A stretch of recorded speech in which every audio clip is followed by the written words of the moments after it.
அஜித் குமார் நடிக்கும் AK-64 திரைப்படத்தின் அறிவிப்பு வெளியானது. குட் பேட் அக்லி திரைப்படத்திற்கு பின் மீண்டும் ஆதிக் ரவிச்சந்திரன் இயக்கத்தில் நடிக்கிறார் நடிகர் அஜித் குமார். அஜித் குமார் நடிக்கும் AK-64 திரைப்படத்தின் அறிவிப்பு வெளியானது. குட் பேட் அக்லி திரைப்படத்திற்கு பின் மீண்டும் ஆதிக் ரவிச்சந்திரன் இயக்கத்தில் நடிக்கிறார் அஜித் குமார். விவரங்களுடன் செய்தியாளர் ரகு இணைப்பில் இருக்கிறார். வணக்கம் ரகு, விவரங்கள் என்ன? பதிவு செய்யலாம். வணக்கம். நடிகர் அஜித் குமாரின் 64வது படத்தின் புதிய அறிவிப்பு தற்போது வெளியாகி இருக்கிறது. இந்த அறிவிப்பு வெளியானது என்பது அஜித் ரசிகர்கள் மத்தியில் பெரும் இன்ப அதிர்ச்சியை ஏற்படுத்தியிருக்கிறது. குறிப்பாக சொல்ல வேண்டும் என்றால், அஜித் நடிக்கக்கூடிய 64வது திரைப்படத்தின் பெயரானது தற்போது வெளியிடப்பட்டிருக்கிறது. டேர் டெவில் என அந்த பெயரும் வைக்கப்பட்டிருக்கிறது. அதற்கான சிறப்பு போஸ்டரும் தற்பொழுது வெளியாக இருக்கிறது. இந்த திரைப்படத்தை ஆதிக் ரவிச்சந்திரன் தான் இயக்கியிருக்கிறார். இதற்கு முன்பாக அஜித்தை வைத்து குட் பேட் அக்லி என்ற திரைப்படத்தை இயக்கி வெற்றி படம் கொடுத்த அவரைதான் மீண்டும் இரண்டாவது முறையாக அஜித்தை வைத்து இந்த படத்தை இயக்குகிறார். டேர் டெவில் என இப்படத்திற்கு பெயரானது சூட்டப்பட்டிருக்கிறது. அதாவது இந்த டேர் டெவில் திரைப்படத்தை அஜித் காலனி, அதாவது அவர்களுடைய சொந்த தயாரிப்பு நிறுவனத்திலேயே இந்த படத்தை தயாரிக்க இருக்கிறார்கள்.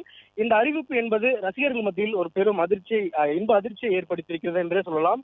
குட் பேட் அக்லி திரைப்படத்தை இயக்கிய ஆதிக் ரவிச்சந்திரன் தான் இரண்டாவது முறையாக அவரை வைத்து இயக்குகிறார் என்பது ரசிகர்கள் மத்தியில் ஒரு இன்ப அதிர்ச்சியை ஏற்படுத்தியிருக்கிறது. இதற்கு முன்பாக அஜித்தை வைத்து குட் பேட் அக்லி திரைப்படத்தை இயக்கியிருந்தார். அது கலவையான விமர்சனங்களை பெற்றிருந்தாலும் ரசிகர்கள் மத்தியில் பெரும் வரவேற்பை பெற்றிருந்தது. ஏனென்றால் ரசிகர்களுக்காக பிரத்யேகமாக அந்த குட் பேட் அக்லி திரைப்படமானது எடுக்கப்பட்டிருந்தது. அந்த திரைப்படம் முடிந்த பிறகு அஜித் பல மாதங்கள் தொடர்ந்து கார் பந்தயத்தில் முழு கவனம் செலுத்தி வந்த நிலையில் அஜித் குமார் ரசிகர்கள் மத்தியில் ஒரு பெரும் கவலையாக இருந்தது. நீண்ட நாள், அதாவது குட் பேட் அக்லி திரைப்படம் வெளியாகி நீண்ட இடைவெளிக்கு பிறகு எந்த படத்தின் அறிவிப்பும் எதுவுமே வெளியாகாமல் இருந்தது. அஜித் தொடர்ந்து நடிப்பாரா நடிக்க மாட்டாரா என்ற சந்தேகமுமே சில கேள்விகளாக வந்தது. சமூக வலைதளங்களில் அதை மீன்ஸாகவும் போட்டு பலரும் அதை பரவி வந்திருந்தனர். இந்த நிலையில் தான் அடுத்த அறிவிப்பாக என்ன வரும் என்று எதிர்பார்த்து கொண்டிருந்த நிலையில் இந்த அறிவிப்பு என்பது பெரும் ஒரு அதிர்ச்சியை ஏற்படுத்தியிருக்கிறது. அதாவது டேர் டெவில் என்ற திரைப்படத்தை மீண்டும் அவர் இரண்டாவது முறையாக ஆதிக் ரவிச்சந்திரனோடு இணைந்து அந்த இயக்கத்தை வெளியிடப் போகிறார் என்ற அறிவிப்பு என்பது பெரும் ஒரு வரவேற்பை பெற்று இருக்கிறது. ஏனென்றால் இதற்கு முன்பு குட் பேட் அக்லி என்ற ஒரு ஆங்கில சொற்களை கலந்த ஒரு பெயராக இருந்தது. இந்த படமும் டேர் டெவில் என்ற அதே பாணியில் இருக்குமா என்ற படக்குழுவானது தரப்பிலிருந்து ஒரு தகவலானது கிடைக்கப்பட்டிருக்கிறது. அதே போல் இந்த டேர் டெவில் திரைப்படம் முடிந்த பிறகு அஜித்திடம் 2 படங்கள் கைவசம் இருப்பதாகவும் சொல்லப்படுகிறது. குறிப்பாக மங்காத்தா 2, அதாவது வெங்கட் பிரபு இயக்கத்தில் மங்காத்தா 2 திரைப்படம் இயக்குவதற்கான அந்த பணிகளும் நடைபெற்று வருவதாகவும் கூறப்படுகிறது. அதனைத் தொடர்ந்து சிறுத்தை சிவா இயக்கத்தில் புதிதாக ஒரு திரைப்படத்தில் நடிக்கிருப்பதாகவும் அந்த பணிகளும் தற்பொழுது நடைபெற்று வருவதாகவும் கூறப்படுகிறது.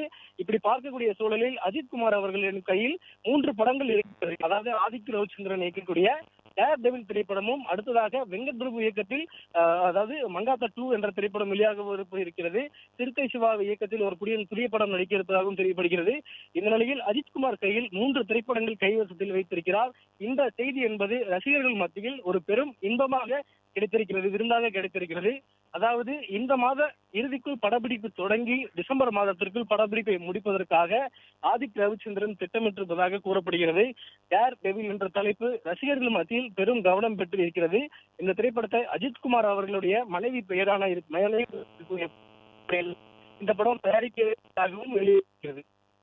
பிளே ஸ்டோர் மற்றும் ஆப் ஸ்டோரில் இருந்து பாலிமர் செயலியை QR கோடு மூலம் பதிவிறக்கம் செய்யுங்கள்.